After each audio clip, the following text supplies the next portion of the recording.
केंद्रीय जांच एजेंसियों सीबीआई और ईडी की सक्रियता ने इस समय राजनीतिक तापमान को बढ़ा दिया है।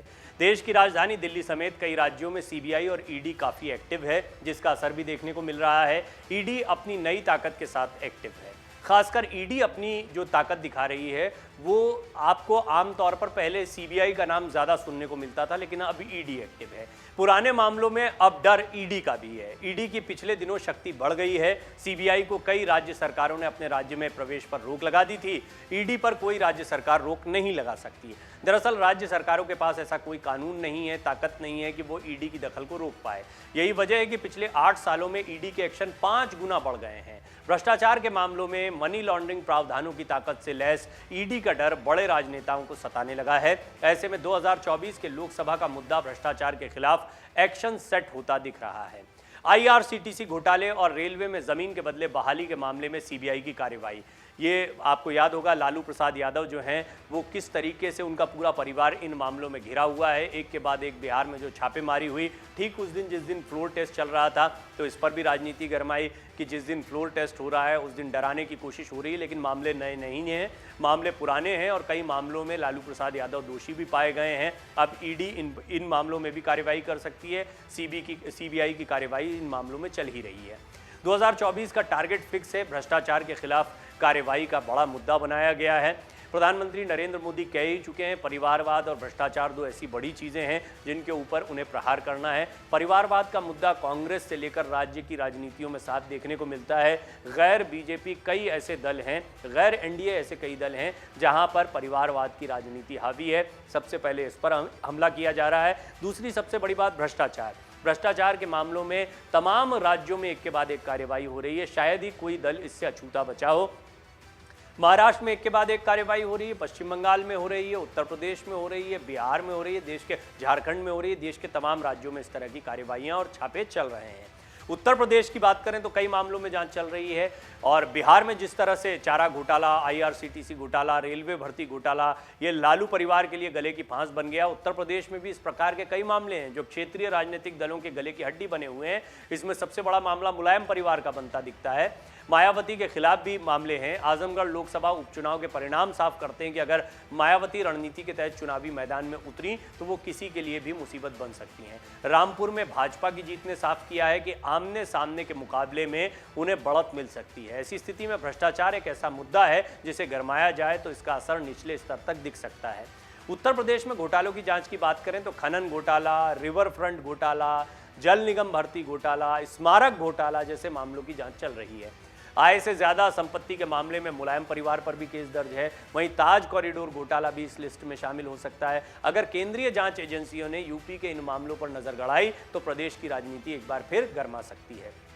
अब चेहरे कौन कौन किस घोटाले में कौन फंसते दिखते हैं वो भी आपको बताते हैं।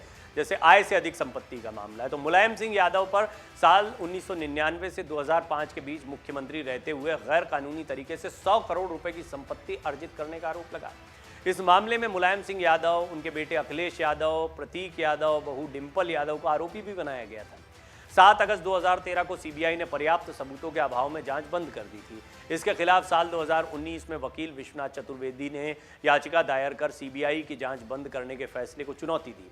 विश्वनाथ चतुर्वेदी ने इसी साल जनवरी में रोज एवेन्यू कोर्ट में याचिका दायर कर सीबीआई की ओर से आय से ज्यादा संपत्ति के मामले में क्लोजर रिपोर्ट नहीं दिए जाने का मामला भी उठाया। अगर मामले में जांच शुरू हुई तो मुलायम परिवार की मुश्किलें एक बार फिर बढ़ सकती हैं। एक और घोटाला है खनन घोटाला।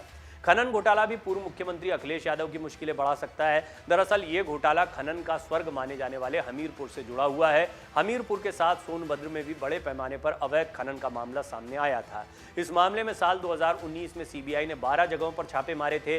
अखिलेश सरकार के दौरान गायत्री प्रसाद प्रजापति की सरपरस्ती में खनन का पूरा खेल चला था। इस मामले में अखिलेश यादव का भी नाम लिया जाता रहा है। हाईकोर्ट ने मोरंग के खदानों पर पूरी तरह से रोक लगाने का आदेश दिया था। इसके बाद भी हमीरपुर में अवैध खनन का काम चलता रहा। इसके पीछे गायत्री प्रजापति का हाथ बताया गया था। एक और घोटाला है रिवर फ्रंट घोटाला। रिवर फ्रंट घोटाला भी प्रदेश की सियासत को काफी प्रभावित कर रहा है। इस घोटाले की जांच सीबीआई और ईडी कर रही है। 270 करोड़ की स्वीकृत परियोजना पर 1438 करोड़ रुपए खर्च कर दिए गए। इस परियोजना में बिना अनुमति फ्रांस से महंगा फव्वारा मंगाए जाने का आरोप लगा। परियोजना के तहत गोमती नदी की सफाई और नालों के गंदे पानी के एसटीपी ट्रीटमेंट के बाद गिराया जाना था, लेकिन आज भी गोमती नदी में 37 नालों का गंदा पानी ही गिरता है। गोमती नदी की सफाई का कार्य भी पूरा नहीं हुआ। 27 मार्च 2017 को सीएम योगी आदित्यनाथ ने रिवर फ्रंट का दौरा किया था और घोटाले की जांच के निर्देश दिए थे। 1 अप्रैल 2017 को रिवर फ्रंट घोटाले की जांच के लिए रिटायर्ड जस्टिस आलोक सिंह की अध्यक्षता में कमेटी का गठन हुआ। 16 मई को कमेटी ने अपनी रिपोर्ट दी। समिति की रिपोर्ट के आधार पर दोषियों के खिलाफ कार्यवाही की जिम्मेदारी तत्कालीन नगर विकास मंत्री सुरेश खन्ना को सौंपी गई। सुरेश खन्ना की रिपोर्ट के आधार पर सिंचाई विभाग ने 19 जून 2017 को गोमती नगर थाने में प्राथमिकी दर्ज कराई। 20 जुलाई 2017 को राज्य सरकार ने सीबीआई जांच की सिफारिश कर दी। 30 नवंबर 2017 को सीबीआई ने केस दर्ज कर जांच शुरू की। वहीं ईडी ने prevention of money laundering act के तहत केस दर्ज कर जांच शुरू की। 24 जनवरी 2019 को ईडी ने लखनऊ, नोएडा और गाजियाबाद के 9 ठिकानों पर छापे मारे थे। जुलाई 2021 में सीबीआई ने 40 जगहों पर छापे मारे थे। गोमती रिवर फ्रंट योजना को लेकर घोटाले के मामले के दाग तत्कालीन सीएम अखिलेश यादव पर भी लगाए जाते रहे हैं। इस केस का भी मामला गरमाने की आशंका जताई जा रही है। अब एक और घोटाला, उत्तर प्रदेश जल निगम भर्ती घोटाला। उत्तर प्रदेश सरकार की ओर से साल 2016 में आरजीसी, जेई और एई के 1300 पदों पर भर्ती का विज्ञापन निकला।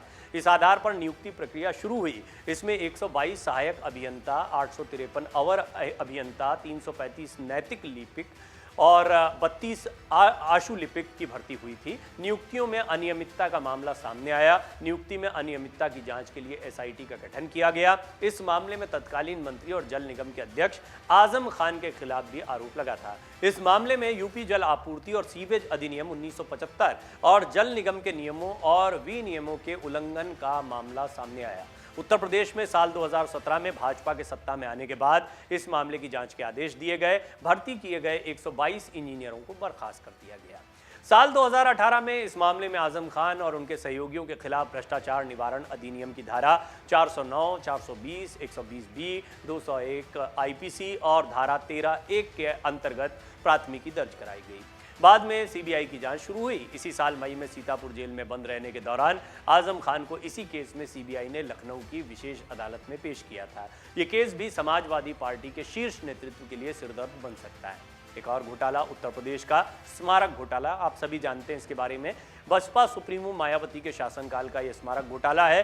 साल 2007 से 2011 के दौरान लखनऊ और नोएडा में स्मारकों और उद्यानों के निर्माण और इससे जुड़े अन्य कार्यों के लिए प्रयोग किए जाने वाले सैंडस्टोन की खरीद फरोख्त में अरबों रुपए के घोटाले का आरोप लगा। इन स्मारकों में अंबेडकर सामाजिक परिवर्तन स्थल, काशीराम स्मारक स्थल, गौतम बुद्ध उपवन, इको गार्डन, नोएडा का अंबेडकर पार्क आदि शामिल हैं। इसके लिए 42 अरब 76 करोड़ 83 लाख 43 हज़ार का बजट आवंटित हुआ।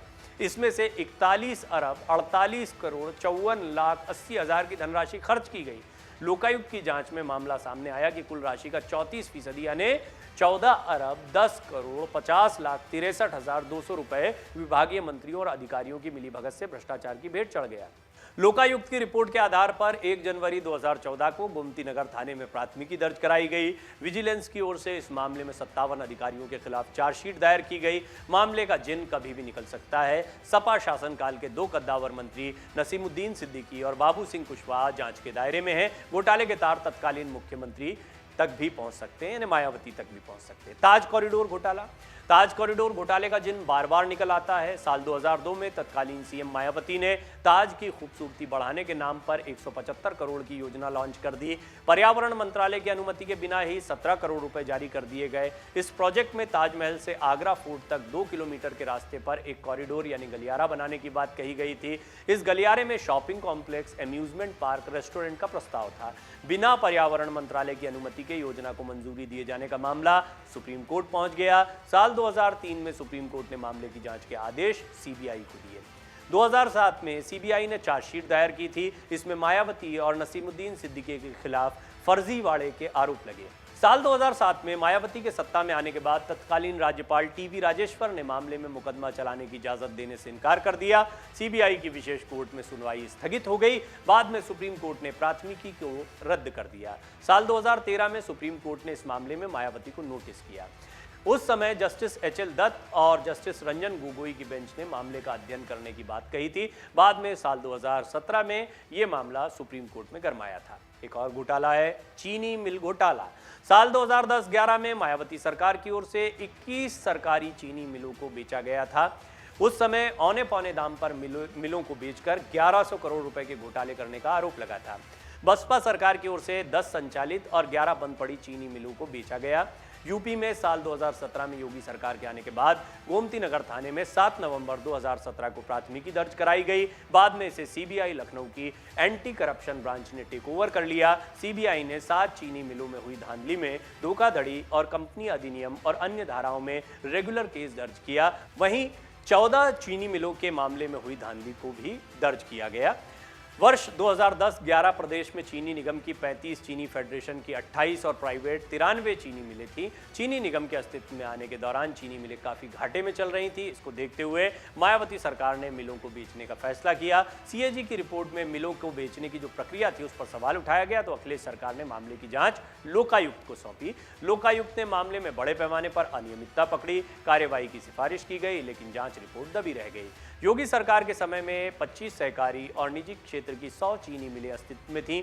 मामले की समीक्षा के क्रम में लोकायुक्त रिपोर्ट सामने आई। इसके बाद केस दर्ज कराकर मामला सीबीआई को सौंपा गया। ये मामला भी बसपा के लिए मुश्किलें खड़ी कर सकता है। उत्तर प्रदेश एक ऐसा राज्य है जहां पर फिलहाल बीजेपी की सरकार है। अभी तक गैर बीजेपी शासित राज्यों में आपने ईडी सीबीआई की कार्यवाही की खबरें सुनी है, लेकिन बीजेपी शासित उत्तर प्रदेश में जो 2 बड़े विरोधी दल दिखाई दे रहे हैं, बहुजन समाज पार्टी, समाजवादी पार्टी, ये भी जांच के दायरे से बाहर नहीं है। कई गंभीर मामले हैं, कई गंभीर आरोप इन पर लगे हुए हैं। ऐसे में केंद्रीय जांच एजेंसियों के तार इन तक कभी भी पहुंच सकते हैं। अगर आप ये वीडियो YouTube पर देख रहे हैं तो हमारे चैनल को सब्सक्राइब करें और बेल आइकन को दबाना ना भूलें। अगर आप Facebook पर ये वीडियो देख रहे हैं तो हमारे पेज को लाइक करें। डाउनलोड करें अमर उजाला ऐप और पाएं खबरें लगातार।